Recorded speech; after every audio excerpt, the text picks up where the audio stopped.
Hi friends, please subscribe to Amravati Media and press the bell icon for more latest updates. Ground రిపోర్టుతో కంగు తిన్న పవన్ ఏం చేస్తున్నారంటే AP రాజకీయాలలో కీలక సమీకరణాలు చోటు చేసుకుంటున్నాయి. కూటమి ప్రభుత్వం ఏర్పడి 15 నెలలు అవుతోంది. కూటమిలో కొనసాగుతూనే 3 పార్టీలు సొంతంగా బలం పెంచుకోవడం పైన ఫోకస్ చేశారు.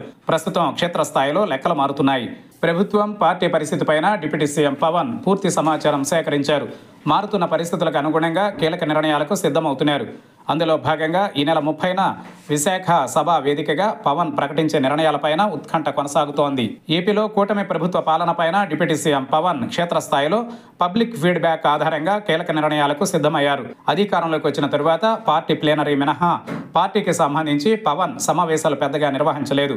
ఇప్పుడు 2 రాష్ట్రాల్లోనూ తిరిగి పార్టీ బలోపేతం పైన పవన్ ఫోకస్ చేశారు. ఏపీలో కూటమి ప్రభుత్వం మరో 15 ఏళ్ల పాటు కొనసాగాలని పవన్ పదే చెబుతున్నారు. అయితే టీడీపీ ఎమ్మెల్యేలు తాము ఎమ్మెల్యేలుగా ఉన్న నియోజకవర్గాలలో ఆ పార్టీ ఇన్ఛార్జీల మాటే చెల్లుబాటు అవుతోందని జనసేన నేతలు అంతర్గత సమావేశాలలో ఫిర్యాదులు చేస్తున్నారు. పవన్ మాత్రం సమస్యలను పరిష్కరించుకుని కలిసికట్టుగా ముందుకు సాగాలని స్పష్టం చేస్తున్నారు.